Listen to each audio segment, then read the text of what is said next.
Bonjour et bienvenue, nous sommes ravis de vous retrouver pour Via Nova, le magazine de votre quotidien. Aujourd'hui, une émission spéciale consacrée aux intempéries après la tempête Adriane de la semaine dernière. L'heure est à la mobilisation et à la reconstruction. On en parle avec nos invités dans la deuxième partie de l'émission. Et puis Marina Rebaldi est avec nous pour un point sur les intempéries et les prévisions. On va savoir ce qui nous attend au niveau du climat. Et puis c'est pas fameux. Et en troisième partie, nous continuerons sur les actions mises en place pour aider les sinistrés avec Pescador Infest, qui n'hésite pas à se jeter dans la bataille, ainsi que Recyclaré de l'association qui organise des courses sportives éco-responsables. Et puis comme chaque jour, vous pouvez réagir sur les réseaux sociaux et nous poser toutes vos questions avec le hashtag ViaNova. Et puis vous l'avez dit, Florian, aujourd'hui à notre table, Marina Rebaldi. Salut. Bonjour. Marina. Bonjour les amis, bonjour à tous. À vos côtés, Anne-Marie Pierre-Lovis de l'épicerie Anared. Bonjour. Aujourd'hui au menu de Via Nova, Anne-Marie. Oui, une salade vitaminée, quinoa et lentilles corail. C'est bien, on a besoin pour ce retour de vacances.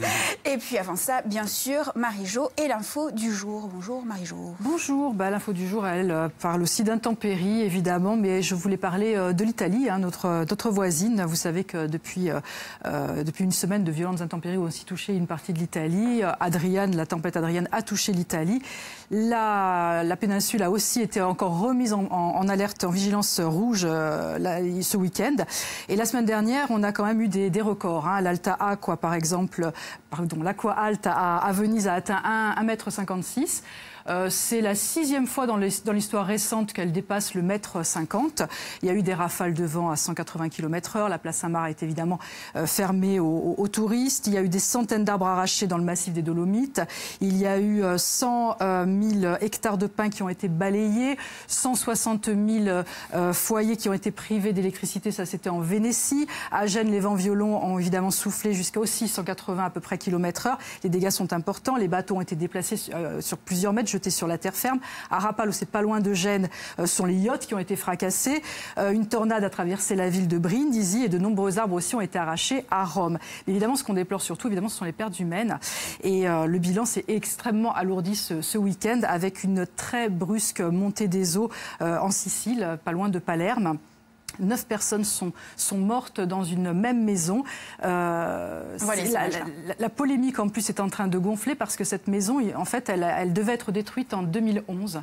Elle n'a pas été démolie alors que l'arrêté de démolition existait. Et les gens qui la louaient n'étaient absolument pas du tout au courant des risques qu'ils couraient. Parce qu'elle était en zone inondable, c'est ça? Elle est en zone inondable complètement. Donc là, voilà, il y a vraiment quelque chose qui est terrible et une vraie polémique. Il y a 2 survivants dans cette famille. C'est tout à fait atroce. Donc voilà, 29 morts en Sicile s'ajoutent aux 11 morts du début de semaine.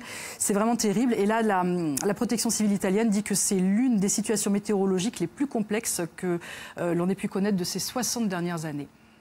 Merci. Marie-Jo. Oui, Marina, on est encore dans la vigilance rouge. On a connu ça pour la 2e fois en Corse, il y a à peine une semaine. À savoir que c'est la première vigilance rouge qui concerne la Haute-Corse et la Corse du Sud en même temps. Car la précédente vigilance rouge, elle est de 24 novembre 2016. Elle concernait uniquement la Haute-Corse, pluie, inondation. Là, dans celle-ci, on a eu plusieurs phénomènes à la fois. Cela rajoute à la gravité de la situation. Donc pluie, inondation, orage, vague submersion et vent extrêmement fort. Donc 4 phénomènes à la fois, extrêmement difficile à gérer. Cependant, il y a une bonne réactivité chez nous au niveau de la préfecture. Et effectivement, à partir de 15 h, l'évacuation, je pense que ça a permis d'éviter justement des catastrophes humaines et des vies. Ça préserve de toute évidence. Et puis, des records enregistrés, forcément, lors de la tempête Adriane. Les malheureux records. En ce qui concerne le flux de sud-ouest, car nous étions dans un secteur de flux sud-ouest, on peut parler des records, mais on a connu beaucoup plus fort que ça. Oui, par exemple, le record qui a été battu, c'était le 27 février 90, c'était 212 km/h à l'Île-Rousse. D'accord. Là, on a eu 188. Après, ce qu'il faut savoir, c'est qu'on joue sur la durée du phénomène. Ce vent a soufflé très fort pendant plusieurs heures. C'est ça qui est important. Sur le Cap Corse, on a dépassé 190 km/h. Ajaccio intramuros, 117. Ah oui. énorme. C'est énorme. Calvi 121. Ça, c'est en ce qui concerne les vents.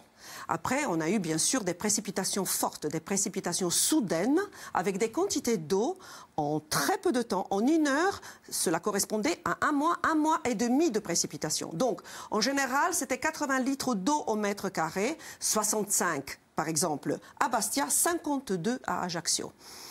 Il faut savoir que le phénomène n'est pas tout à fait terminé. Pas plus tard qu'hier, on a eu la vigilance orange. Ouais. Et sur les sols déjà gorgés d'eau, on a eu des nouvelles quantités d'eau. Là, localement, 150 litres d'eau au mètre carré. Ça, c'est encore très difficile à gérer.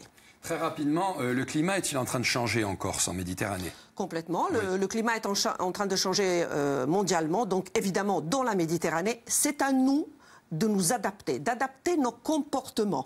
La fréquence et l'intensité de tous ces événements vont se renforcer. Ça, c'est une évidence. Il faut savoir qu'entre 1961 et 2015, l'intensité des précipitations sur cette période a augmenté de 22%. Ah oui. Ça, c'est déjà énorme.